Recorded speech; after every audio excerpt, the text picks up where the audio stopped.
Muy buenas noches a todos. Gracias, Virgilio, por contar con nuestra presencia, invitarnos nuevamente a este ciclo de conferencias. Estamos atentos a cualquier inconveniente técnico que no se esté escuchando bien eh, o demás. Así que, bueno, cualquier cosa nos van avisando. Así que el tema que nos convoca hoy, perfeccionamiento de instructores. Algunas recomendaciones de paso que también sirvan para otras instancias online o webinars que hay tantos en estos tiempos. La idea es mantener los micrófonos en silencio, en mute, porque por ahí se escucha mucho sonido ambiental y por ahí corta un poquito la dinámica de la sesión. La cámara encendida, eso también nos ayuda a mantener interacción, a conocernos, a a generar camaradería entre todos los que estamos en el ámbito. Vamos a tratar de respetar el horario lo más posible, las preguntas que quieran ir haciendo y vamos en lo posible dejar las preguntas para el último. Si vemos oportuno, contestamos en el momento y si no, le dejamos para el final en vistas a darle una continuidad y dinámica al encuentro de hoy. Buscar buena iluminación, mantener también lo que es la cámara a la altura de los ojos. Uno por ahí ve muchas veces en los webinars o cosas por el estilo, se está muy de costado o muy arriba o muy abajo. Así que bueno, algunas recomendaciones de estas instancias que hemos ido aprendiendo. Así que bueno, cualquier cosa vamos a estar atentos al, al chat. Me presento, soy Javier Saladino, soy psicólogo, soy parte de Fundación Conducción Consciente. Vamos a estar facilitando este webinar en conjunto con Ramiro Parsi, quien es también psicólogo, especialista en educación y seguridad vial, fundador de Instituto Conducción Consciente y de Fundación Conducción Consciente. Brevemente, para contarles un poquito de nosotros, tanto el instituto como la fundación están abocados a lo que es educación y seguridad vial. Somos un equipo interdisciplinario entre psicólogos, psicopedagogos, abogados, accidentólogos, bueno, todos en materias que aporten desde la inter y transdisciplinariedad a combatir esta pandemia que también es la siniestralidad. A algunos de nuestros servicios que ya habrán escuchado quienes han compartido con nosotros en el webinar anterior, damos servicios para autoescuelas, tanto en su momento presencial, hoy en día solamente de manera online, todo lo que es el coaching y el asesoramiento para los directores de autoescuelas. Lo que hacemos también es asesoramiento en lo que hace a la gestión de la autoescuela, a recursos humanos, a lo que hace el marketing digital, a la pedagogía, a los programas de enseñanza, etcétera, etcétera. A lo que hace la formación de instructores, que es también parte de lo que vamos a estar viendo hoy, cómo se forma un instructor, cuándo alguien sería un instructor de calidad, y lo que hace a la terapia online, que es la maxofobia, encuentro que nos convocó la otra vez de lo que tiene que ver con la fobia a conducir.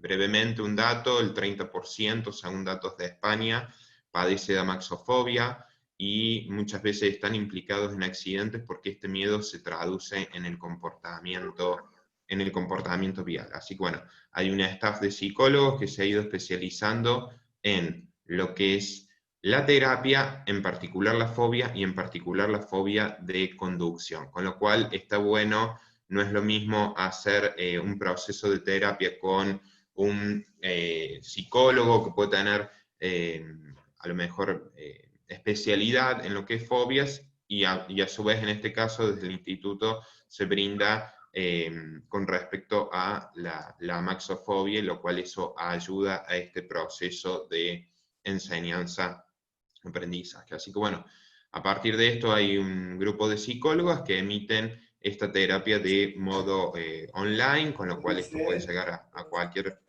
país de habla hispana. Las mismas son instructoras, así que están muy sumergidas en tanto todo lo que es el proceso y que ayude a facilitar. Muchas veces nos encontramos con que este miedo paraliza el proceso de conducción. Así que bueno, cualquier cosa, estamos a disposición y a evacuar dudas con respecto a esa temática. El objetivo del día de hoy es adquirir algunas herramientas prácticas que nos permitan poder mejorar el servicio que se brinda en este proceso de aprendizaje y enseñanza. Es un proceso porque consta de diferentes etapas, es un proceso porque se puede documentar, se puede replicar y siempre se debe estar viendo qué se hace bien y qué se puede mejorar. En el proceso de enseñanza-aprendizaje hay una curva de aprendizaje, tanto a lo que hace el instructor como lo que hace al alumno. Rami, anda avisándome cualquier cosa. Sí, Javi, muchas gracias. Adelante. Bueno, hay un tema que es muy importante en lo que hace a la educación. Lo que vende una autoescuela es un proceso educativo, en particular en lo que hace a aprender a conducir. Tenemos que, como especialistas en esta materia, me refiero con esto a todas las autoescuelas, tenemos que saber ciertos conceptos, ciertos autores, distintas temáticas en lo que hace el proceso de enseñanza-aprendizaje y no decir si la persona aprende y quedarnos en eso como una generalidad.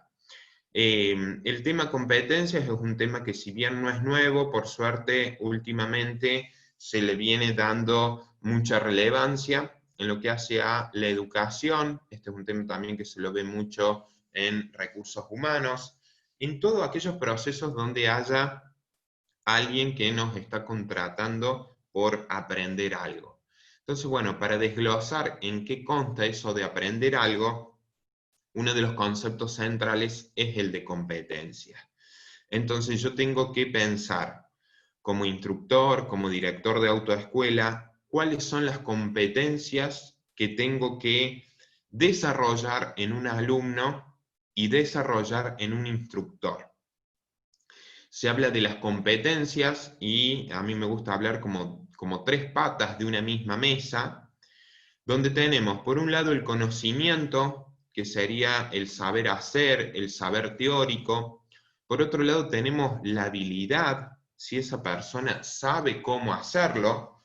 Una cosa es tener la receta de la torta y otra es tener la habilidad y el batido justo para que eso se pueda realizar.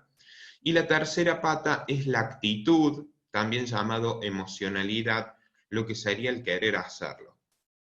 Entonces esto es sumamente importante porque a lo mejor un instructor tiene el conocimiento y tiene la habilidad, pero no tiene la actitud, o puede ser que haya algo que lo está afectando y su actitud ha cambiado, o puede ser que tenga muy buenos conocimientos teóricos, puede ser que sea alguien que en la autoescuela dé la parte teórica, pero a lo mejor no tienen, o porque sepa o sepa muy bien ese conocimiento técnico, ese conocimiento teórico, no necesariamente se va a ver reflejado en la habilidad. Podemos hacer la analogía con la torta, podemos hacer, o el pastel, como dirían en México, o podemos hacer la analogía también con andar en bici. Sí, me explicaron cómo es, que agarro un manubrio, que un pie, el otro pie, pero todo eso no significa que yo tenga necesariamente la habilidad. Entonces, bueno, un poco con Ramiro en este webinar lo que queremos transmitir es explicitar estas cuestiones en torno a la educación y no quedarnos en si la persona sabe o sí, porque acá después aprenden o sacan la licencia o algo por el estilo, sino ir un poquito más allá como especialistas en el tema. Brevemente, si tenemos que dar una definición de competencia, podemos decir que son las capacidades de un individuo para aplicar el conjunto de conocimientos, habilidades y actitudes en el desempeño de una función laboral. Esto para decirlo muy sencillamente, pero es la integración de estas tres patas como de una misma mesa. La competencia se basa en comportamientos observables, con lo cual yo no puedo decir si alguien es competente o no es competente porque a mí me parece, sino que la idea justamente es que eso se pueda transformar en algo mucho más objetivo. Entonces, sumergiéndonos un poquito en un tema que en realidad daría muchísimo para hablar, pero desglosando brevemente el tema de competencias en estos tres pies en los cuales se apoya la competencia, tenemos los conocimientos, las aptitudes y las actitudes. Hay otros autores que hablan como de más cuestiones implicadas en las competencias, pero consideramos que ya ir sabiendo esto es algo muy, muy loable. El tema competencias en México, por ejemplo, en lo que hace a la cultura, a la sociedad, es mucho más común escuchar el término competencia. La Secretaría de Educación, de Trabajo, están viendo en los cursos si realmente se cumplen, que se enseñan esas competencias y cosas por el estilo. Digo en esto como algo muy rescatable de México, de que en la sociedad en general se tiene mayor conocimiento de lo que hace a las competencias. Pensémoslo en los instructores, pensémoslo en nosotros mismos, con respecto, por ejemplo, a los conocimientos. Si son suficientes, insuficientes, o se los desconoce en cuestiones técnicas, en cuestiones de ley, en cuestiones de seguridad, en cuestiones de herramientas de la psicología para cuando el instructor enseña al alumno y cosas por el estilo. Por el otro lado tenemos las aptitudes, que sería lo que veíamos recién, tiene distintos sinónimos, lo que serían las habilidades, si la persona es apta, le falta o no es apto. Puede ser que alguien a lo mejor sea muy bueno teóricamente, como decíamos recién, y a lo mejor eso no necesariamente se refleja en que tenga esa habilidad, porque tiene falta de coordinación, porque no le interesa, que sería una cuestión más de actitud o algo por el estilo. Y en el término, en la tercera pata de las actitudes, o sea, si la persona quiere enseñar, si le interesa, o los sinónimos que podamos encontrar, podemos decir que tenemos como tres ítems o tres grados: adecuado, falta o inadecuado. Y hay que después ver con qué tiene que ver, o con qué tiene que ver que un instructor tenía muy buena actitud, muy buen interés en querer enseñar, y de repente pasó a que le falta actitud a la hora de aprender, ¿no? Como decimos en Argentina, le pone pocas ganas a la enseñanza. Vamos un poquito más allá con este término, insistimos con esto porque realmente es algo central en los que estamos en educación, en saber qué competencias estamos generando. Entonces, ¿cómo evaluar por competencias? Para evaluar por competencias consideramos para una posición determinada, en este caso el instructor, tenemos que definir qué competencias, en qué grado y cuáles van a ser los descriptivos de esos comportamientos. Extrapolémoslo para que esto lo podamos llevar a otros ámbitos y aprender de eso también. Por ejemplo, de una niñera, ¿cuáles serían las competencias? Yo tengo que elegir una niñera para mi sobrino. ¿Qué competencias yo debería estar observando para ver si la persona se adecua al puesto o no? Esto también va muy de la mano si tenemos que seleccionar un instructor. Yo tengo que definir esas competencias. Por lo general se recomienda que sean aproximadamente unas 4 o 5 competencias, no más de eso, porque si no se empiezan como a mezclar las competencias. Una competencia puede ser trabajo en equipo, puede ser capacidad pedagógica, en el caso de la niñera puede ser el proceso de enseñanza que le brinde. En el caso de un vendedor será orientación a resultados, será trabajo en equipo, etcétera, etcétera.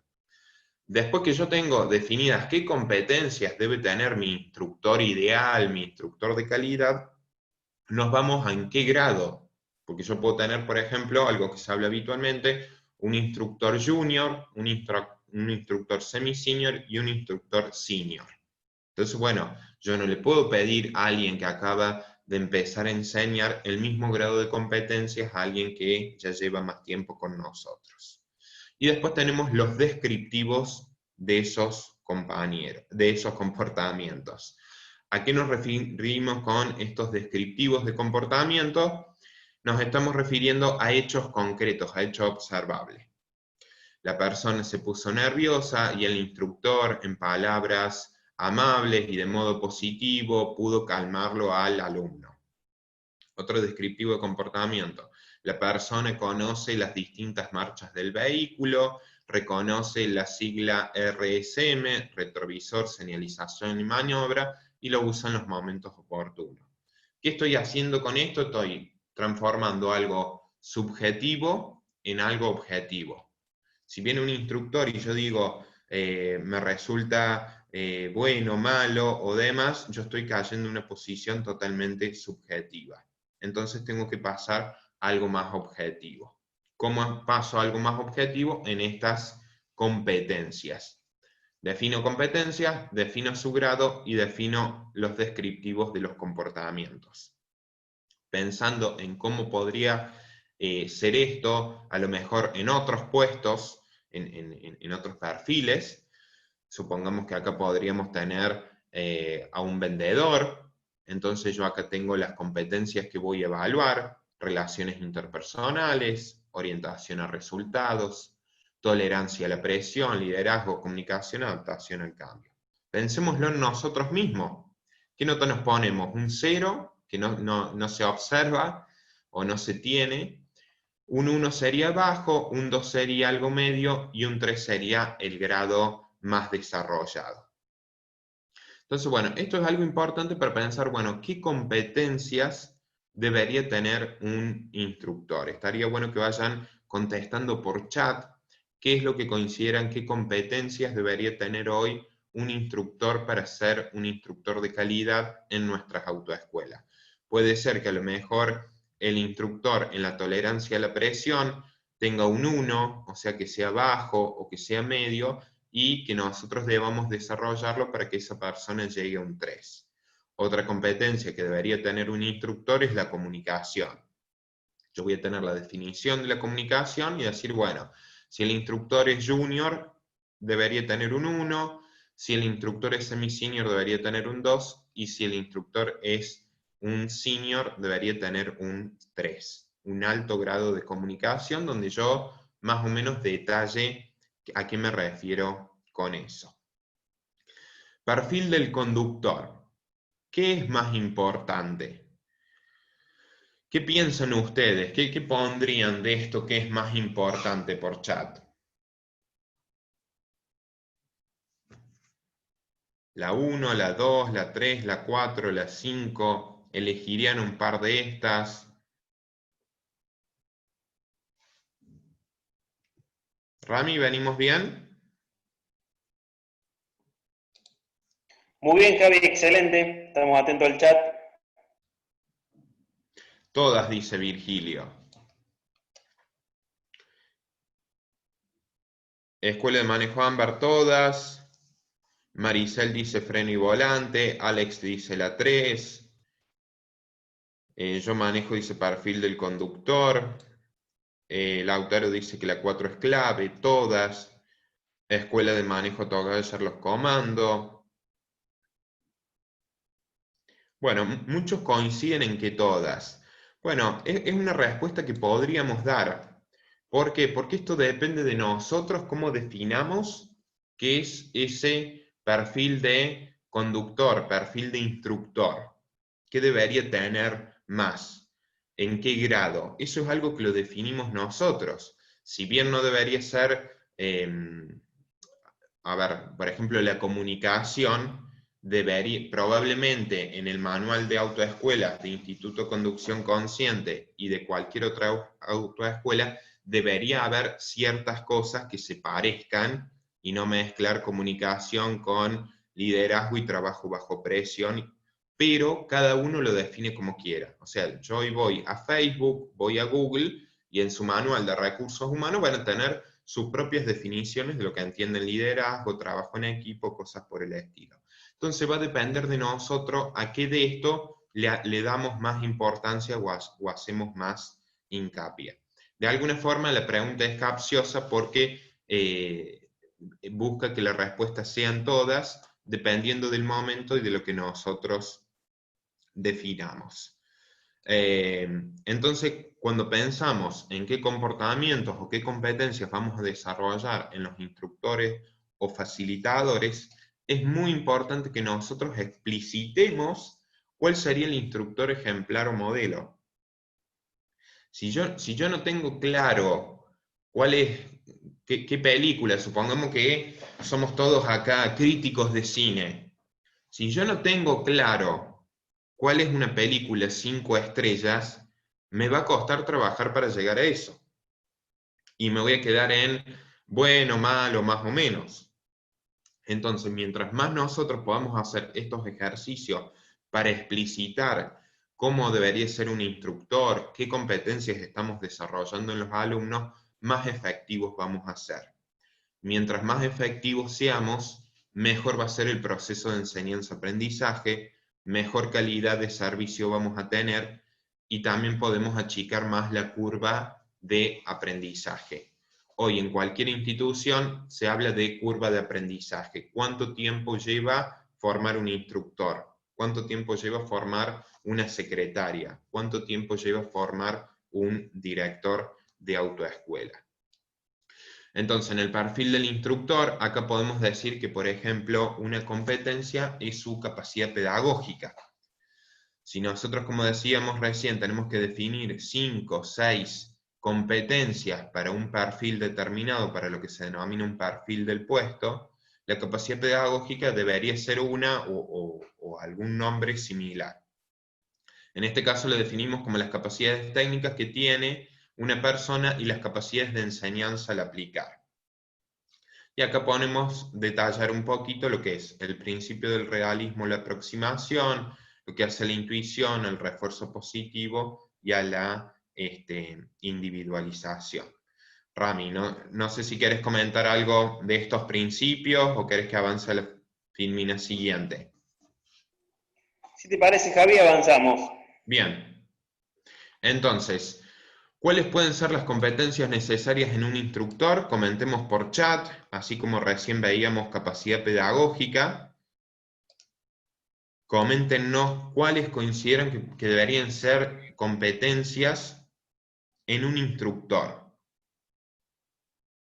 ¿Qué nombre le pondrían a esa competencia?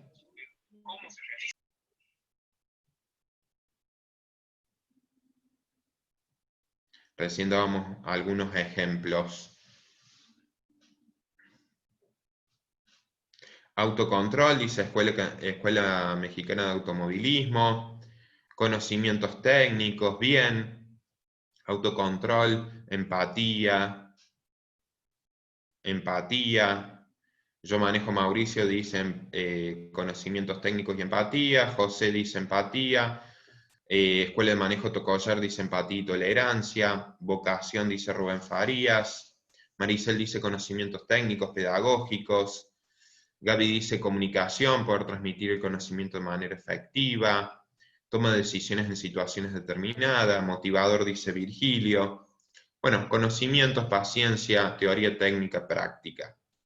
Lo que hay que tener cuidado cuando hablamos de competencias es entender que la competencia tiene distintos grados. La capacidad pedagógica tiene distintos grados, no podemos decir blanco-negro. Esta persona no sabe nada de competencias pedagógicas o tiene un 10. No, sino que hay distintos grados y otro error frecuente por ahí es confundirlo con valores. Que una persona sea honesta no es una competencia, es un valor.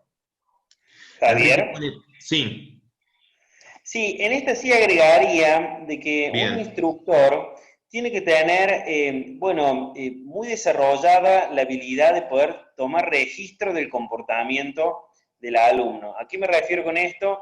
Es saber si el alumno está nervioso, si el alumno está cansado, si el alumno está distraído, está desatento. Bueno, me parece que bien, una de las capacidades o competencias que tiene que tener un instructor que se va desarrollando a medida que va avanzando en su experiencia, pero es muy importante que pueda contar con esto, por lo menos es parte de la empatía, pero también es importante que pueda tener un registro más comportamental, ¿no? Saber, Bien, voy a repetir, si está nervioso, ansioso, si está motivado, eso me parece muy importante. bien, perfecto. Lo que dice Ramiro va de la mano de lo que hablábamos el webinar pasado sobre inteligencia emocional. Las competencias, a grandes rasgos, se dividen, o podemos decir que se dividen en dos. Las competencias duras, que tienen que ver con el conocimiento técnico, con el conocimiento de la ley de tránsito, con el conocimiento de mecánica, con conocimientos más técnicos, por eso se les llama competencias duras. Y las competencias blandas son las que tienen que ver con, como decía Ramiro, la empatía, el poder ver el registro corporal, la tolerancia a la presión y cosas por el estilo. Acá en el chat nos dicen paciencia, empatía, disciplina, expresión, mucha paciencia, ser claro, comunicación efectiva, lectura del tiempo, espacio, realidad objetiva, vocación, conocimiento y demás. Ser observador y hacer diagnósticos. Está muy bueno todo lo que dicen. Lo importante es esto, es llevarlo a tal desarrollo, a tal grado de explicitación de la competencia, donde yo voy a tener la competencia comunicación, que entiendo por comunicación, una persona que es capaz de comunicarse de forma oral, escrita y verbal, ante distintos escenarios, con distintos interlocutores. Esa podría ser una definición de la competencia de comunicación. Y después definir los distintos grados y los comportamientos observables. Porque lo que Rubén entienda por que una persona tiene capacidad pedagógica o tiene una competencia alta de pedagogía puede ser muy distinto a lo que entiende Paula. Entonces yo tendría que ir y poder leer el manual de competencias de Rubén y entender lo más posible a qué se refiere Rubén con esas distintas competencias. Así que bueno, los dejo con Ramiro, donde va a hablar de distintos tips de la psicología del tránsito y la educación vial. Bueno, muchísimas gracias, Javier. La idea es disparar algunos tips, como decía Javier, de la psicología aplicada a la conducción, para que después en el cierre con las preguntas podamos hacerlo un poquito más dinámico y ser un poquito más específico. Es algo muy importante que tenemos que saber como instructores, la diferencia entre una práctica repetitiva y una práctica reflexiva. A veces la práctica repetitiva es la práctica que apunta a saber algo de memoria, ¿no? El tema es que aprender algo de memoria, algo rígido, algo estructurado, nos puede servir para sortear un examen práctico, pero a veces poder adaptar ese conocimiento a diferentes situaciones, como se plantean en el tránsito, bueno, ahí está el desafío del instructor y en su pedagogía. Una práctica repetitiva, por ejemplo, es ensayar los cambios, saber poner en un vehículo de caja manual, aprender a poner los cambios, pero si solamente le enseñamos a colocar los cambios de una forma, digamos, de memoria, sin una pequeña reflexión. ¿A qué apunto esto? ¿A qué voy con esto? De que cuando enseñamos esta técnica de colocar los cambios, un mínimo conocimiento sobre cómo funciona la caja de transmisión, cómo funciona el embrague, cómo funciona las diferentes velocidades con la colocación de los cambios o los rebajes. A lo que voy, si yo no explico o trato de profundizar y reflexionar un poco sobre este conocimiento, esta técnica que quiero aplicar, y encima sumándole según ciertas características de personalidad, porque no todos aprendemos igual, ya lo vamos a estar viendo esto, bueno, el conocimiento queda muy encajonado, llamémosle, muy estructurado. Por eso es que el instructor tiene que tener una práctica más reflexiva, que va a ser mucho más duradera y profunda, mucho más dinámica y adaptable, y por supuesto va a llevar a un conocimiento más constructivo, ¿no? Esto de que el hombre aprende para sobrevivir. Esto es un concepto muy, muy importante porque nuestra mente detecta y almacena aquella información que está destinada a un uso práctico y muy básico, que es sobrevivir. Un ejemplo claro, por ejemplo, para mencionar, es que, por ejemplo, cuando un alumno quiere dar una vuelta en U bueno, y esta técnica se le olvida, hacerla en forma ordenada, mirar primero el espejo, después señalizarlo, girar el volante, estar seguro que no venga nadie. Bueno, a veces se le complica para memorizarlo, y con mucha cautela se le comenta al alumno, bueno, mirá, si vos a esta vuelta en U no la realizás correctamente, corres riesgo de generar un accidente, y si un auto impacta en tu puerta, bueno, puede llegar a generar una lesión muy grave. Bueno, se lo puede adornar con otras palabras para no ser directo, y más si una persona amaxofóbica, para no mencionar ciertas palabras como accidente o lesiones, pero lo que voy, de que cuando al alumno se le proyecta la idea de que ese conocimiento le va a servir a futuro para poder sobrevivir, bueno, automáticamente el cerebro busca almacenar esa información, ¿no? Entonces, este es un dato importante de saber que la mente va a guardar aquella información que le va a servir a futuro, y más si es para poder sobrevivir. Y además, tener en cuenta este concepto, que seguramente muchos de ustedes ya lo conocerán, esto de que es más fácil aprender que desaprender, ¿no? Habrán visto que un alumno que ya viene con información, con ciertas técnicas, bueno, le es mucho más difícil desaprender esto y cargar otro tipo de información, ¿no? Porque, bueno, hay que tratar siempre de buscar la forma de que la información que carguemos en el cerebro del alumno, porque en cierta forma a través de la palabra estamos generando eso como instructores, cargar información, bueno, esta información tiene que apuntar a que sea una práctica bien reflexiva. Javier, si te parece, continuamos. Javi. Sí, perdón. Sí. Bien, esta introducción era como para comentar y hacer foco en esto de la coordinación. Como instructores en la primera etapa del desarrollo del curso de un alumno, bueno, siempre el primer desafío es hacer que la persona coordine, ¿no? Bueno, y acá es donde empezamos a evaluar si la persona puede, o el alumno o alumna, puede llegar a tener algún problema, ya sea emocional, psicológico o cognitivo, ya sea más hasta neurológico o biológico puede llegar a ser. Acá es donde empezamos a notar todas estas pequeñas falencias que como instructores y instructores a veces de experiencia decimos, bueno, esta persona seguramente le va a llevar más clases, ¿no?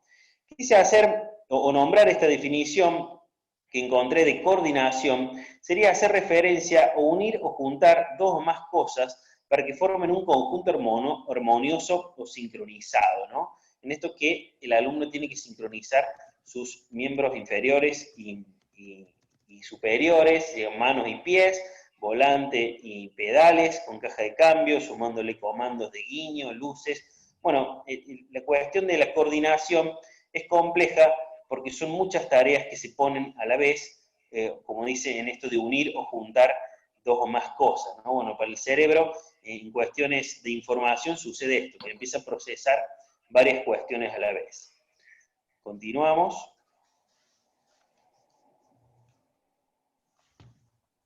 Javi. Y si vamos a la coordinación, pensemos que cuando enseñamos a conducir, en cierta forma, estamos enseñando una coreografía de baile cuando apuntamos en la primera etapa a la coordinación, ¿no? ¿Por qué una coreografía de baile? Bueno, porque hay un tiempo, hay un sonido, hay un ritmo, bueno, que el alumno tiene que aprender a lograr y unir todas estas acciones en una misma tarea, ¿no? Bueno, y es muy similar a aprender a bailar, y a veces un coreógrafo termina siendo un coach o un instructor, ¿no? Aquí voy con esta analogía de que la coordinación va a depender mucho de cada persona, de cada alumno, pero está en la habilidad o en la competencia del instructor, como comentaba recién Javier, en poder detectar estas fallas o estos tips para saber si la persona va a evolucionar factiblemente y que nosotros como autoescuela podamos dar una solución a esa falla o ese problema particular que puede presentar la persona.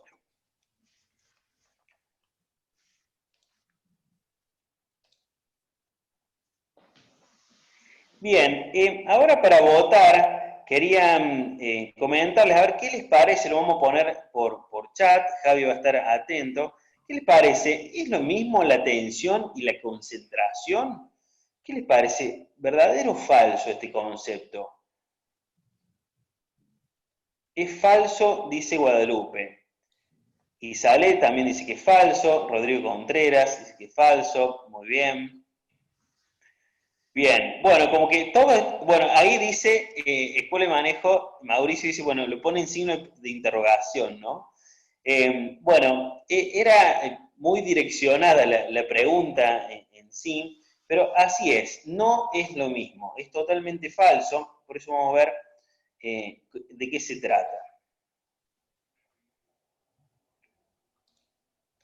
Vamos a ver que la concentración y la atención son cuestiones distintas y que un instructor tiene que poder saber. Faltaría unos clics, Javi. Ah, perdón. Uno más, por favor. ¿Ahí? Sí.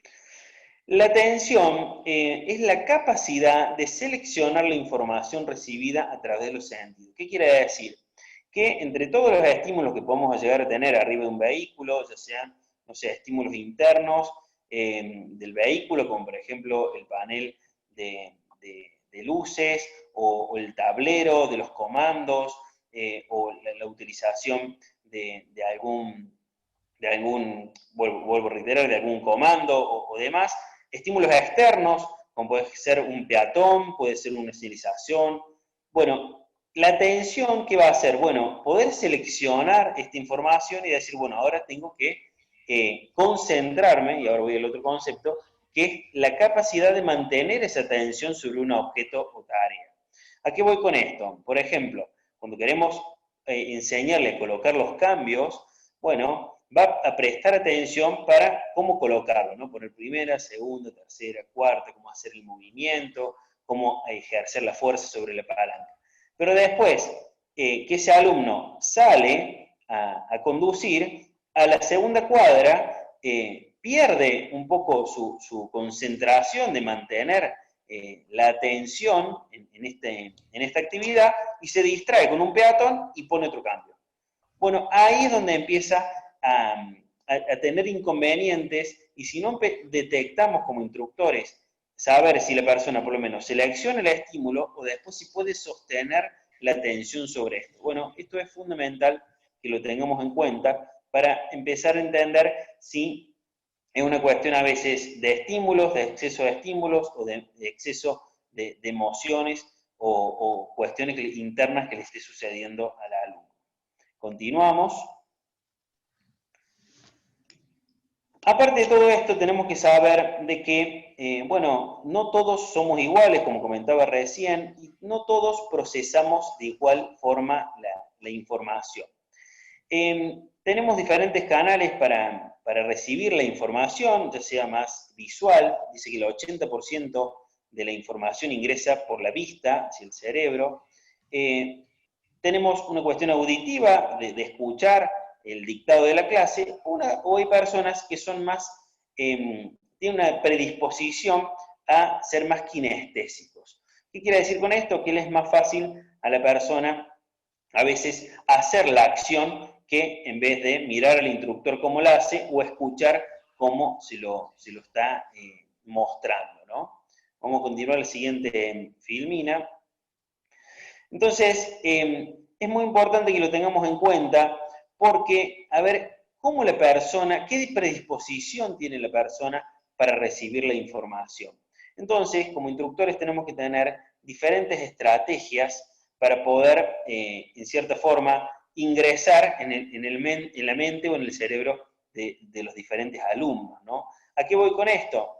de que si vemos que el alumno le explicamos, digamos, con la palabra, con el dictado de la clase y no lo entiende, bueno, probemos de hacer un dibujo en una pizarra, probemos de mostrarle algún video en un celular o en una tablet. Vemos que tampoco lo puede comprender o no lo termina de asimilar, bueno, tal vez tenemos que cambiar de lugar, en una zona segura, y nosotros como instructor mostrárselo o acompañar cierto movimiento o cierta técnica, a veces con el volante o con la palanca de cambio, para que el alumno lo sienta a través del cuerpo, esto de lo kinestésico, y le sea mucho más fácil poder realizarlo. Pero si como instructores no entendemos a veces cómo funciona el proceso pedagógico o no vemos a veces cómo el alumno puede recibir esta información, seguramente le vamos a estar echando la culpa a otras cuestiones y no, bueno, de encontrar la clave para que el alumno avance en el curso. Rami, y acá lo importante es como ser muy sensibles a esto, porque en una pequeña palabra la persona nos puede estar transmitiendo cómo prioriza su forma de aprendizaje, y por ahí hay que estar como muy atentos, muy concentrados y ser muy sensibles a esto para poder decir, ah, esta persona es más visual, más auditiva o más kinestésica. Así es, por eso es importante como instructores tener varios trucos en la galera, llamémosle, varias estrategias, sabiendo de que no todos van a entender de la misma forma. Por eso es que nosotros como instructores, a medida que vamos avanzando en nuestra actividad, bueno, encontramos que ciertas palabras funcionan mejor para que todo el mundo lo entienda, como por ejemplo, en nuestro caso, para explicar el clutch, el embrague del vehículo, explicamos que lo resumimos en la palabra punto E. Punto E quiere decir punto de embrague. Bueno, hemos descubierto que la mayoría, cuando le explicamos y le hacemos un dibujo, bueno, definimos ese concepto y la mayoría lo entiende. Pero explicar qué es punto E o qué es embrague, a algunas personas les es más fácil, solamente con la palabra lo entienden, otras necesitan de una pizarra, otras, con el doble comando del vehículo, le movemos el vehículo y le mostramos lo que es el embrague o el funcionamiento y demás. Por eso es que, vuelvo a reiterar, tenemos que ser como instructores muy ágiles en tener diferentes estrategias y detectarlo. Por eso que cuando vos comentabas de la competencia, Javi, agregué esto de que el instructor tiene que poder leer el comportamiento del alumno, ¿no? Entonces, en esta lectura es percibir rápidamente, bueno, estoy ante una persona más kinestésica, bueno, el desarrollo de mis clases o el dictado de mis ejercicios los voy a apuntar más desde lo kinestésico, por ejemplo, desde la utilización del doble comando. Es importante transmitir que hay una serie de ejercicios, de actividades, donde en distintas preguntas uno saca un cuestionario muy breve, uno puede sacar como si esa persona que prioriza en su forma de aprendizaje, enseñanza, si es más visual, más auditivo o más kinestésico. Y por ahí hay algunos ejemplos de determinados oficios o actividades donde esto se ve reflejado. Cuando les hacemos estos pregunteros a personas que son, por ejemplo, jugadores de fútbol, es impresionante cómo se marca lo kinestésico, o las personas que son más de, no sé, profesores en educación física y demás, se ve muy reflejado por lo general la prioridad de una de estas formas de aprendizaje. Así es. Por eso es que nosotros implementamos estas pizarras magnéticas, ya en nuestros cursos la hemos enseñado. Son de gran utilidad porque podemos dibujar en ellas o utilizar estos pequeños autos de juguete con imanes para poder explicar, por ejemplo, estacionamiento. Bueno, hay personas que les es más sencillo dibujar en esta, digamos que el instructor dibuje el ejercicio y se lo explique. Hay algunos alumnos que, por ejemplo, le damos la pizarra al alumno una vez que se lo explico y la segunda vez la explicación la hace el alumno hacia el instructor. Entonces, si fuera más kinestésico, digamos que lo tiene que realizar, bueno, en ese proceso de mover el autito, de poder acomodarlo, de hacer la técnica, bueno, está colocando su cuerpo, está siendo más kinestésico y lo va a lograr entender de otra forma. Tal vez otro alumno se lo explicamos directamente con la palabra, con la voz, y capaz que con un pequeño videito ya alcanza, o simplemente con la voz. Por eso, vuelvo a reiterar que tenemos que tener diferentes tipos de estrategias.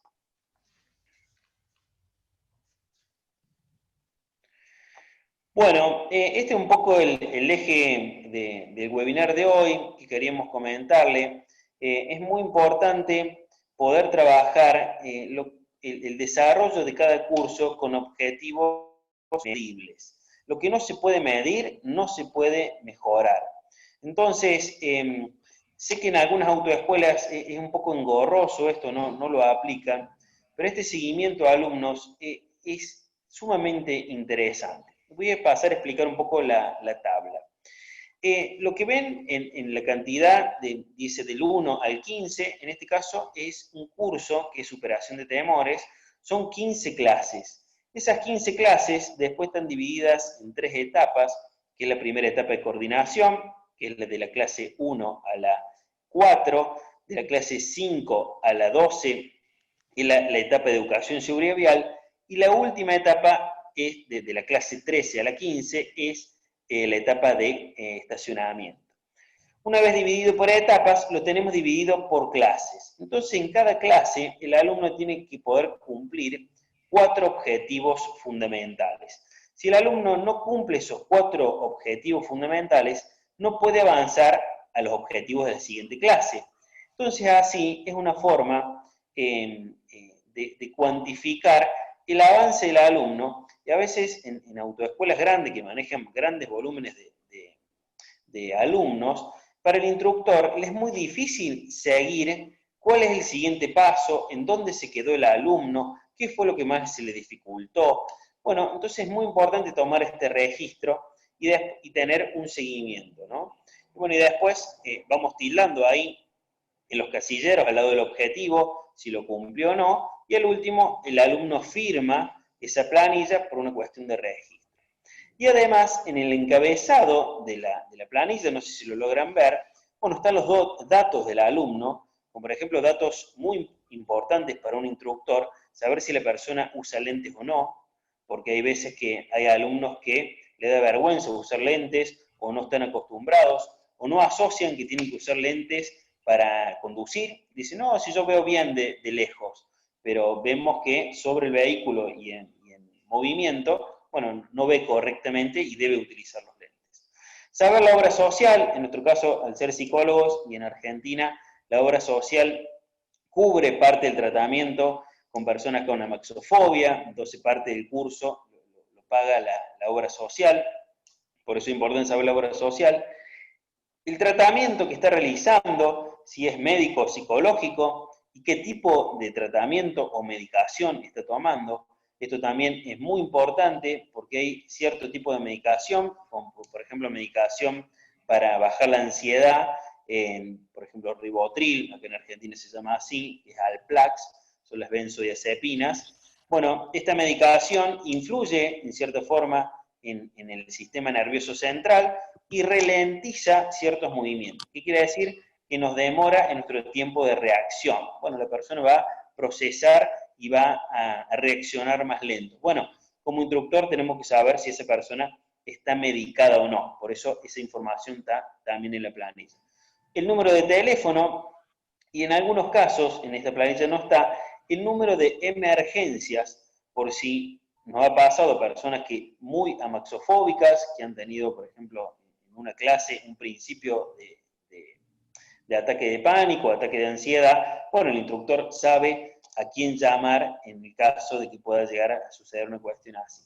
Y más, nosotros siendo psicólogos nos ha tocado también trabajar con personas con algún grado de discapacidad o algún grado de afección psicológica, por eso también tener un número de emergencias es importante. Pasamos a la siguiente filmina, y del otro lado de la planilla encontramos estos registros también, que volvemos a encontrar la misma cantidad de clases, la fecha y la inicial para colocar el instructor. entonces yo sé después que en la clase número 4 lo atendió Javier, que es el instructor, va a tener la J, la fecha, y Javier va a haber registrado el objetivo alcanzado y el objetivo por alcanzar. Quiere decir, por ejemplo, en la clase 4, Juan, el alumno, no ha podido lograr la coordinación, se pone muy nervioso y faltó ver rotonda. Objetivo por alcanzar, que sería la clase que viene, bueno, Juan, trabajar en relajación, trabajar en rotonda y agregar, por ejemplo, RCM. Entonces, es un registro muy importante para tener un seguimiento detallado, porque ya sea a los psicólogos como a los instructores, después que vemos, no sé, 30, 40 personas por semana, es muy difícil tener un seguimiento detallado de cada alumno. Por eso, esto también hace a la calidad de la autoescuela, hace la calidad del instructor y hace a la calidad del director de por ahí levantar una planilla y saber quién dio la clase, cómo la dio y qué registró el instructor de eso. Esto como directores es muy importante saberlo porque es una forma de controlarlo, de decir, Javier, vos en la clase número 5 registraste de que el alumno estaba muy tenso. ¿Cómo fue? ¿Esto fue así? ¿De qué manera lo sentiste? ¿De qué manera lo percibiste? Para trabajar ya sea tanto en el instructor como en el alumno. Y después, abajo de todo en la planilla, observarán un pequeño cuadrito, muy bien Javier, ahí señalándolo. Eso, en nuestro caso, todos los alumnos que pasan por la autoescuela son evaluados por un psicólogo. Este psicólogo aplica una batería de test básica para saber, por ejemplo, con el test de Bender, que es uno de los test más conocidos para evaluar conductores, para saber el grado de coordinación. Entonces el instructor rápidamente, en forma abreviada, accedía a los resultados de estos tests. Por ejemplo, el tema de Bender era saber si la persona coordina o no. Entonces, la psicóloga nos marcaba si está en verde, amarillo o en rojo. Entonces yo sé que Javier, en esta planilla, bueno, tiene una coordinación media, amarilla. Bueno, entonces, si en la primera etapa no avanza, bueno, es de esperar que este alumno tenga una cierta dificultad. Esto ayuda a bajar la ansiedad del instructor como también del alumno. Más que nada el instructor, en cierta forma, para acompañarlo y tenerle más paciencia. En la parte del medio, del zócalo de abajo, ahí la psicóloga nos arrojaba información sobre la personalidad del alumno, en A, B o C. Entonces, según el rasgo de personalidad de esta persona, bueno, iba a poder ayudarle al instructor cómo abordar. Y la última escala, que dice lo que es Cooper, no, lo que es CBMIC, bueno, ese es el instrumento que estamos adaptando en Argentina para poder ver el grado de maxofobia. Entonces podía tener un grado 4 de maxofobia, bueno, un grado alto, entonces saber que era una persona muy temerosa. Entonces, en resumidas cuentas, podemos saber qué tipo de coordinación tiene la persona, qué tipo de personalidad y si tiene algún grado de miedo o no. Entonces, estos tres pequeños indicadores son de gran utilidad a la hora de poder encarar la clase, ¿no? Continuamos. Y por último, como disparador o tips, comentarles la importancia de conocer y entender lo que es un refuerzo positivo y un refuerzo negativo. Esto, en cierta forma, lo sabemos y lo entendemos en forma intuitiva, de que un refuerzo positivo, bueno, va a ser lo que va a tender a que una conducta continúe.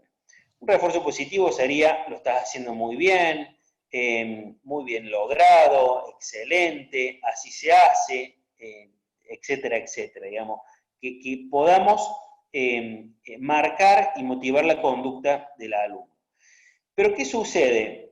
Si hablamos en términos de coordinación, el refuerzo positivo, por ejemplo, el alumno colocó bien el cambio y soltó bien el embrague y el vehículo no se detuvo, bueno, ese refuerzo positivo tiene que ser inmediato.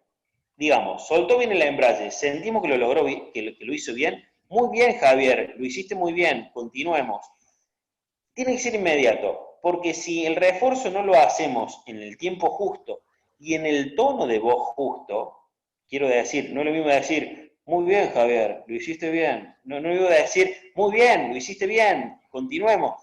Digamos, el énfasis que le pongamos, bueno, eso va a ayudar mucho a la motivación del alumno, como así también, si no lo hacemos adecuadamente, a la frustración, ¿no? Entonces, eso es el refuerzo positivo. Pero el refuerzo negativo sería, como por ejemplo, simplemente la palabra no. Entonces, cuando el alumno, entre que pone primera y pone segunda, sentimos que soltó demasiado rápido el embrague o el clutch, bueno, decir no, así no, pero marcarlo en el momento. Si lo marcamos en el momento, esa conducta, como está reforzada negativamente, va a tender a desaparecer. Y aparte es una forma eficaz para que el alumno sepa si lo está haciendo bien o no y tenga una guía. Esto parece medio obvio, pero cuando estamos en el medio del tránsito y queremos explicarle al alumno muchas cosas a la vez y queremos que lo que hizo bien quede reforzado positivamente, bueno, es por eso que tenemos que entrenarnos en esto de ser precisos en el refuerzo positivo o negativo. Continuamos, Javi. Bien, te dejo con este concepto, Javi, como para ir cerrando, que ya estamos en horario, para dar lugar a las preguntas. Sí, perfecto. Bueno, esto que queríamos transmitir con Ramiro a modo de cierre, esta teoría que nos gusta mucho, que se llama la teoría de las ventanas rotas, en una época circulaba mucho por mail. ¿En qué consiste esto de la teoría de las ventanas rotas? Se hizo un experimento hace muchos años en abandonar un auto o un carro, como dirían en México, en el deteriorado barrio del Bronx de Nueva York en aquella época. Y sucedió que al cabo de tan solo 10 minutos el coche empezó a ser desvalijado. Abandonaron otro vehículo idéntico y en similares condiciones, pero en este caso en el barrio muy rico y tranquilo de Palo Alto, California, Estados Unidos. Al intervenir, tomó un martillo y golpeó algunas partes del vehículo. ¿Qué analogía hacemos con la educación vial? Que la teoría de las ventanas rotas lo que dice es, si en un lugar aparece una ventana rota y no se arregla pronto, inmediatamente el resto de ventanas acaban siendo destrozadas por los vándalos. ¿Por qué? Porque se está transmitiendo el mensaje, aquí nadie cuida de esto, esto está abandonado. Lo que nos muestra el ejemplo es que en un lugar se rompió una ventana de un auto y se lo desvalijaron. Y en el otro lugar pasó lo mismo, tardó un poco más, pero pasó lo mismo. Y con esto queremos llevarlo a el efecto contagio que se genera en la educación y seguridad vial. Un ejemplo que siempre se ve en Argentina es de que tenemos un comportamiento en la vialidad, en las carreteras, en la calle, los argentinos, y cuando vamos a otros países que sabemos que son más estrictos, cambia nuestro comportamiento. O sea que el conocimiento es lo que tenemos, lo que no tenemos es la actitud, lo que no tenemos es ese efecto contagio de saber que hay cosas que se deben hacer mejor y yo sé que hay algo mejor y que eso nos implicaría mejorar las drásticas estadísticas que tenemos tanto en Argentina como en Latinoamérica. Así que bueno, era una forma de cerrar y pasar a las preguntas. Así que ahí había algunas preguntas en el chat, Rami, que te voy a ir leyendo para ir cerrando. Nos gustaría recibir algunas preguntas. Acá preguntan por la duración de la clase, por cuántas instancias duran los distintos programas de clase, Rami, por el test de España. Bien, nosotros las clases las dictamos de 50 minutos, tenemos un tiempo de enlace desde el auto de escuela hasta los circuitos que utilizamos, por eso es que las clases reales son de 50 minutos.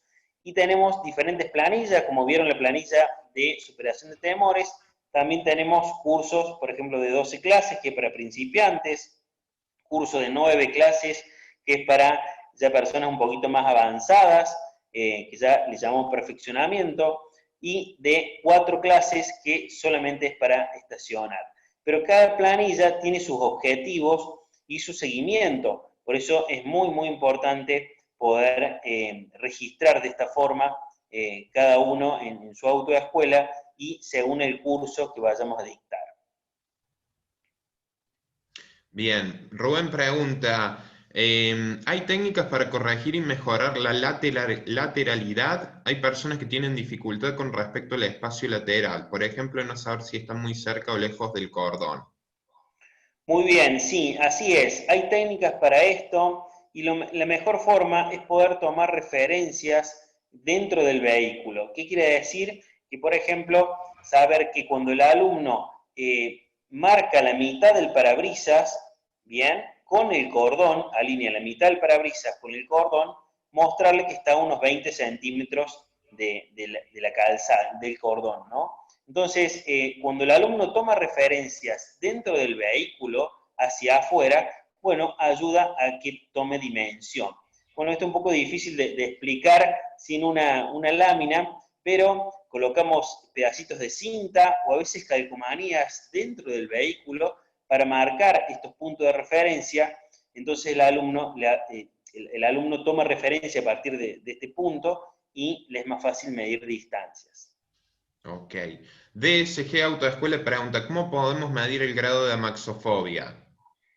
Bien, bueno, muy buena pregunta. Nosotros hemos encontrado este test, que después vamos a recomendar este libro que es muy, muy bueno. El tema de los test de amaxofobia, como todo test psicológico, tiene que ser adaptado a cada cultura, no toda cultura es igual. Con esto quiero aclarar también, con el webinar anterior, que mencionamos lo que son estas escalas o estos instrumentos de medición, que no es cuestión de armar un par de preguntas y con eso ya vamos a tener una escala certera del 1 al 5, ¿no? Esto tiene que poder adaptarse. ¿Qué quiere decir? Que tenemos que poder hacer el test a unas 200, 300 personas en Argentina, medir los resultados y en función de esos resultados que encontramos en nuestra población, de ahí poder hacer los pequeños ajustes para poder medirlo. Esta tarea es de los psicólogos, por eso es que nos embarcamos en esta misión de validar este test en Argentina para después poder con Automex hacerlo en México. Ni bien podamos avanzar con esta tarea de investigación, lo vamos a estar compartiendo con Automex, así también lo podemos hacer en México. Dante Peña pregunta, ¿existe algún modelo o metodología pedagógica para los instructores? Y de ser así, ¿cómo se llama? Sí, por supuesto que existen manuales, por ejemplo la DGT, la Dirección General de Tráfico de España, tiene muchos manuales de psicología y psicopedagogía que abordan estos conceptos que hemos hablado, como así también cursos que validan los instructores. Nosotros tenemos cursos para perfeccionar, esto ha sido una pequeña muestra, un pequeño avance de los temas que profundizamos en nuestros cursos de instructores. Después preguntan a sus instructores en qué competencias le evalúan y quién la realiza. Bien, eso lo hace un psicólogo que hace una selección previa y evalúa a través de test, evalúa estas competencias. Para nosotros es muy importante la cuestión pedagógica como el primer factor, digamos, de poder transmitir conocimientos, como bien lo comentaban recién en el chat. La cuestión de la empatía también es muy, muy importante, que sepa ponerse en el lugar del otro, y la paciencia. Son cuestiones fundamentales de un instructor, que es las primeras 3 competencias que tratamos de evaluar para poder saber si estamos en manos de un buen instructor o tiene madera para ser instructor.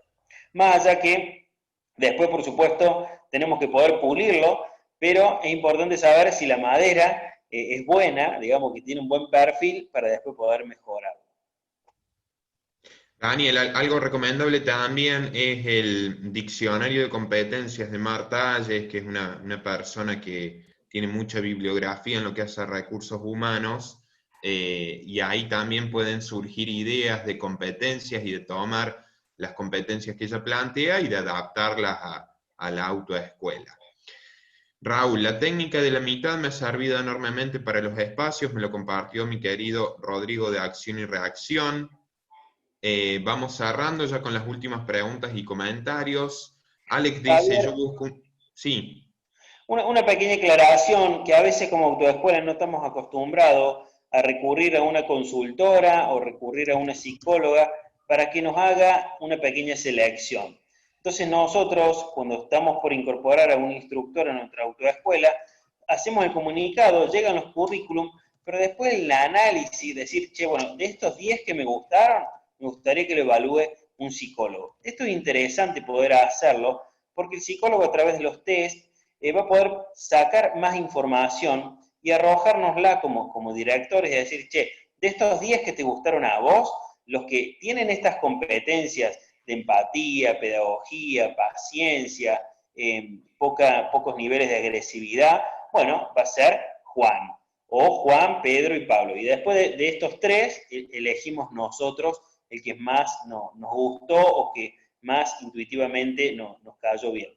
Pero a lo que voy, que es importante a veces invertir en estas consultoras para que nos arroje más información, porque a veces un recurso humano mal seleccionado cuesta mucho más caro que aquel que, bueno, de entrada supimos, bueno, detectar la buena madera, ¿no? ¿qué otros comentarios habían realizado?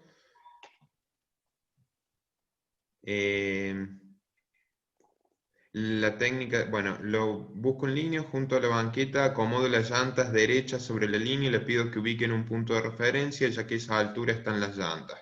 Espero les sirva el tip. Muchas gracias, Alex Laru. Escuela de Ah, Manejo Tocoyar. Toyocar, perdón. Una pregunta muy técnica de la práctica de manejo. Yo he notado el nerviosismo, miedo del alumno a tomar el volante literal, a veces lograr controlar los pedales, pero continúa con el zigzag del volante.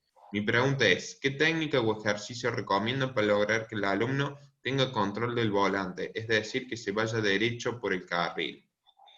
muy bien. Bueno, esa técnica se llama técnica de movimiento rectilíneo, quiere decir que pueda mantener el vehículo recto. En algunos alumnos que tienen muy poco nivel de coordinación, bueno, es muy notable a veces que se le vaya el auto para cada lado. Primero saber si la persona es diestra o no, qué mano es más hábil, si es izquierda o derecha, y en un lugar seguro es tratar de que el alumno primero baje una mano y pueda conducir con una sola, ¿no? Porque, por ejemplo, la mano izquierda. Y, por ejemplo, hacer que vaya del cordón derecho al cordón izquierdo. Entonces, puede empezar a estabilizar. Después, cuando logró hacerlo con esa mano, lo haga con la mano derecha, de la misma forma, tipo zigzag entre izquierda y derecha. Todo esto estamos hablando de una zona segura, sin tránsito, ¿no? Una vez que logró hacer eso, después con las dos manos. Si eso no funciona, otra técnica es poder agarrar el volante del alumno, el alumno con sus dos manos en el volante, y ver qué fuerza está generando el alumno. ¿Sí?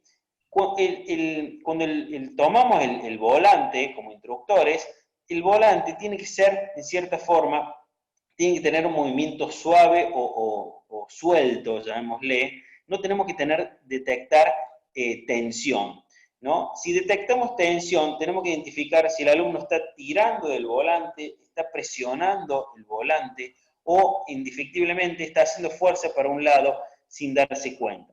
Nosotros con nuestro movimiento tratar que relaje hombros, relaje brazos y con nuestro movimiento en conjunto con él, entre los dos, detectar cómo está haciendo esta fuerza, ¿no?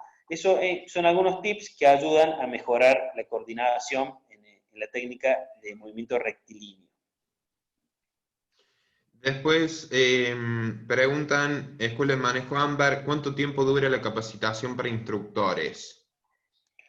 Bien, la capacitación para instructores es una parte teórica y una parte práctica, pero alrededor de unos 2 meses demora en función de la modalidad, ya sea práctica o online. Ok. No sé si hay alguna pregunta más, si no ya vamos cerrando. Escuela Mexicana de Automovilismo dice: en ocasiones cuando eso sucede le coloco una moneda en cada mano, con las palmas abiertas sobre el volante y poco a poco disminuye la presión que ejerce el alumno sobre el volante. Muy bien. Es una forma de que el alumno empiece a percibir su movimiento en cierta forma involuntario. Pero nosotros le podemos ayudar sujetando el volante y detectando qué fuerza está haciendo. Si hacemos un pequeño movimiento en el volante con las manos sujetas del alumno, vamos a poder detectar si hay mucha tensión o no en el volante. Bueno, Virgilio, no sé si querés comentar algo más. Mostramos también el resto de los Las próximas. asistentes. Bueno, les agradezco mucho. No sé si ya me veo. Entré con una iPad porque mi laptop de plano me falló. Pues mira, va a haber un cambio. Pero bueno, primero agradecerles porque excelente exposición. Ya nos tienen acostumbrados y con excelente nivel. Muchas gracias, Ramiro. Muchas gracias, Javier. Por favor. Muchas gracias. Y bueno, hay cambios en las pláticas. Por ahí se las vamos a hacer saber. La siguiente plática de ISO 39001 se va a pasar hasta el final. Ok. Y la plática de el final se va a sustituir por otra plática muy interesante que es cómo hacer presentaciones efectivas. Y la va a impartir también Saúl de Nicaragua, pero Saúl Junior. Entonces va a estar muy, muy interesante. Esa es la próxima del día martes. El mismo horario, bueno, miento, es a las 20 horas de México. Pero como quiera, les vamos a mandar correo y vamos a mandar, lo vamos a anunciar. Pero sí hay cambios en esto. Entonces, la ISO 39001, probablemente vayamos a agregar alguna otra plática si es posible. Por ahí estamos tratando de ampliar una plática más. Pero bueno, ya les haremos saber. No sé si puedas dejar de compartir, Javier, para yo compartir bueno. Sí. Gracias. Si gustas para, quiero compartir una imagen. Que retiraras ahí la... Si me ayudas indicando a dónde voy. Bueno, donde dice compartir, me imagino que puedes dejar de compartir. Ándale. Ahí Perfecto. está. Perfecto. Ahora déjame ver si yo puedo compartir. Ahora se te ve perfecto, Virgilio. Sí, es que agarré mi iPad porque la otra tiene un fondo ahí que me hace ver como fantasma. Y bueno, a ver, vamos a ver si es esto.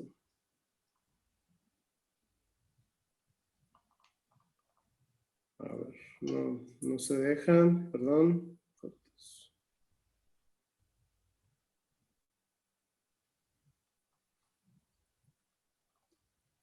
Van a ver todas mis fotos. Vamos a ver, ahorita ya la había encontrado.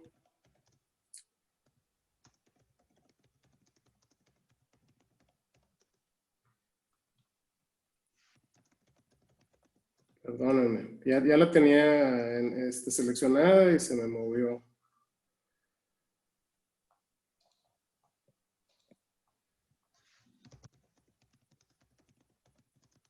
No, ya la perdí. Bueno, es una playera que diseñamos para instructores. Y bueno, los compañeros de México, yo creo que sí se han de acordar. Pero se las quiero mostrar. Aguántenme tantito, porque ya la tenía. Aquí está. ¿Sí la están viendo? ¿Sí se ve o no se ve? No, Todavía Virgilio, no. no se ve. ver, permítame.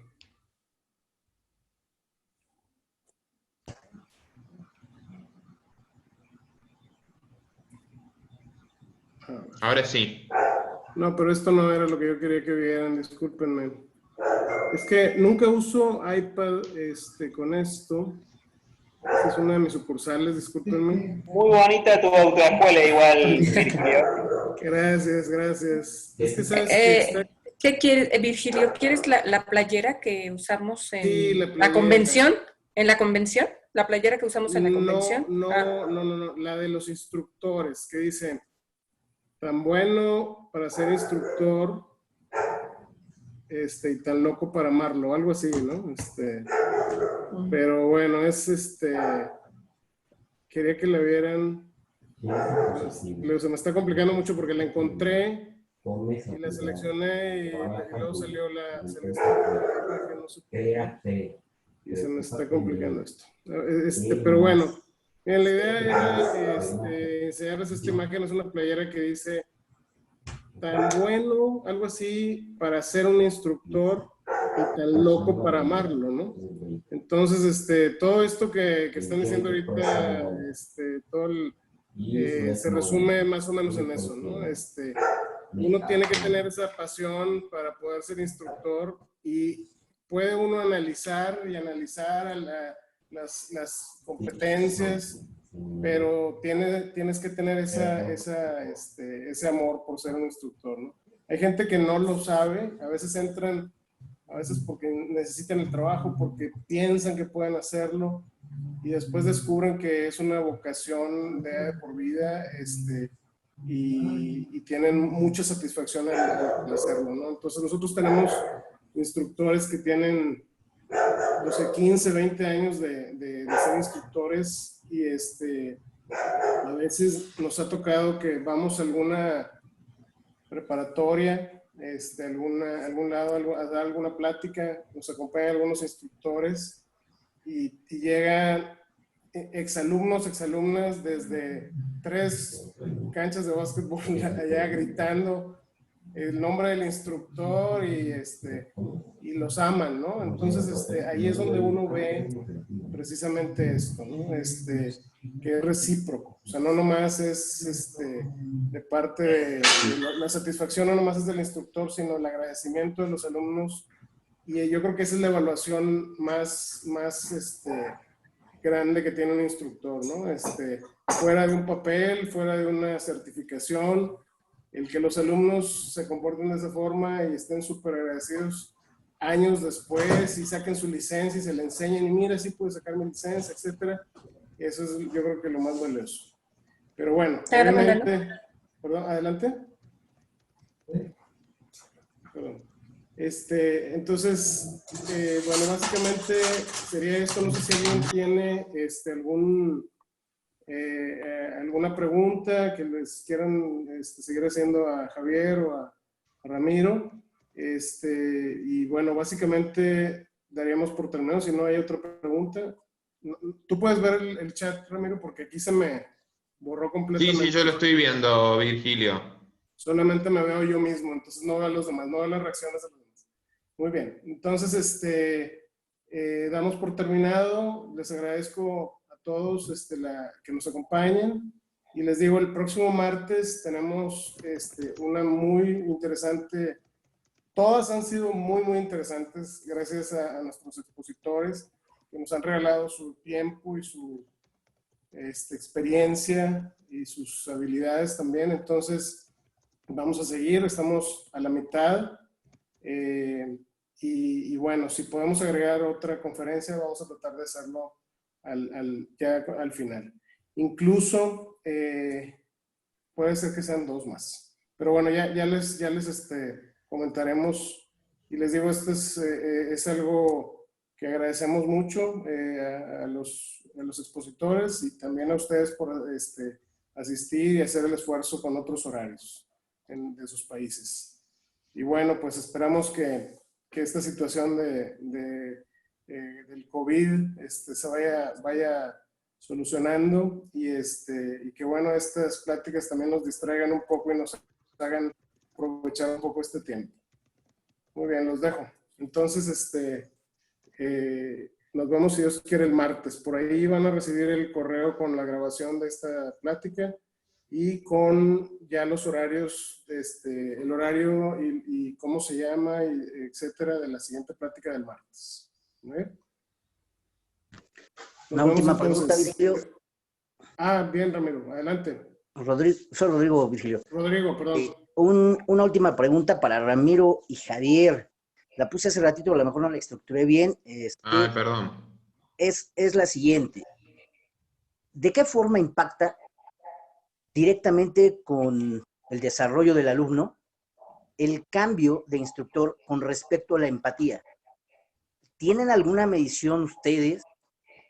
Nosotros estamos en una medición y hemos encontrado varios aspectos. ¿Qué pros y qué contras? Si es que los tienen, para que los puedan compartir. Muchas gracias, Javier. Muchas gracias, Ramiro. Rodrigo, bueno, después, no, nos tenemos amigos en las redes sociales, así que si querés después te lo comparto. Hay una investigación que midió esto, digamos, el avance del alumno con el cambio de instructores. Y encontró de que es favorable cambiar de instructores en cada alumno para generar un aprendizaje mucho más dinámico. Porque si solamente está con un solo instructor, bueno, puede que este conocimiento, bueno, sea solamente de una forma. En cambio, si tiene que adaptarse a la pedagogía o al dictado de clase de cada instructor, bueno, el alumno se va a enriquecer de los puntos que le vaya marcando cada instructor y va a generar un conocimiento mucho más dinámico. Entonces, en conclusión, es más factible que un alumno pase por varios instructores que pase por uno solo, ¿no? En nuestra autoescuela, nosotros lo planteamos como una condición, cuando el alumno se inscribe, firma un pequeño contrato, un pequeño acuerdo, que el acuerdo es que no hay instructores fijos. Esto sucede en Argentina. Sé que en México se les complica un poco esto, porque los alumnos se quejan o no quieren realizarlo, pero lo importante es saber que no con todas las personas es de igual forma. A veces personas más estructuradas, personas más obsesivas, personas que no les gustan los cambios, bueno, tienden a quejarse un poco sobre esto. Pero si los instructores están alineados, todos dictan de la misma forma, usan la misma pedagogía, usan las mismas palabras para explicar las clases, se guían de estas planillas para que tener un seguimiento pautado, no tiene que haber ningún problema. Y demuestra de que si el proceso está bien logrado, el cambio de instructores, el alumno no lo tiene que notar. En su desarrollo pedagógico no debería notarlo. Pero esto es la base de todo esto, digo, bueno, es el proceso pedagógico, el registro de las planillas. Eso es muy importante para que no haya tanto ruido en el cambio de instructor. Y eso ayuda también a hacerlo como más flexible y más versátil. Por ahí un ejemplo que damos es el tema de cuando uno aprende inglés, como que si uno dijera, uno no podría decir que aprendió inglés si solo puede conversar con su profesor de inglés porque le habla a un ritmo determinado, pronuncia de una forma y demás. Para que se genere el aprendizaje, se tiene que poder extrapolar ese conocimiento a distintos contextos. Con lo cual, cambiar de instructor ayuda a eso. Así es, y además, esto de poder cambiar de instructor ayuda a la organización de la autoescuela, porque si el instructor Pedro se enferma o falta, bueno, ese alumno se queda sin clases. Entonces, si son varios los instructores, bueno, podemos, y la autoescuela trabaja bajo este formato, bueno, podemos reemplazar fácilmente al instructor y además tener más franja horaria, porque si no, cada alumno va con ese instructor específico. Entonces, si podemos hacerlo versátil, que un alumno pase capaz por todos los instructores de la autoescuela, bueno, va a tener hasta mucho más horarios para poder tomar clases. Entonces, contribuye desde lo administrativo de la autoescuela y contribuye desde lo pedagógico también. Muchísimas gracias, Ramiro. Muchísimas gracias, Javier. De nada, un gusto. Estamos en contacto ahí para ver ese estudio. Muchas gracias, me interesa verlo. Sí, gracias, Ramiro. No, de nada, te lo paso. Excelente. Pues les agradecemos nuevamente, Ramiro y Javier, muy buenas pláticas esta y la inaugural. Y bueno, pues lo seguimos esperando aquí de espectadores. Y bueno, ya más adelante veremos si se pueden dar algunos cursos más amplios, porque esto pues fue algo corto y creo que hay mucho interés. Entonces ya veremos más adelante si armamos algún curso. Les agradecemos otra vez y a todo el mundo igual los esperamos para el martes. Muchas gracias, Automex. Muchas gracias, Virgilio. Buenas Muchas noches. gracias, Automex. Gracias a todos. Un gusto estar en contacto. Un fuerte abrazo. Gracias, Virgilio. Gracias a ustedes. Bye. Gracias, Bye, Javier. bye. Gracias, Ramiro. Gracias. Muchas gracias. Feliz noche. Chao, feliz noche.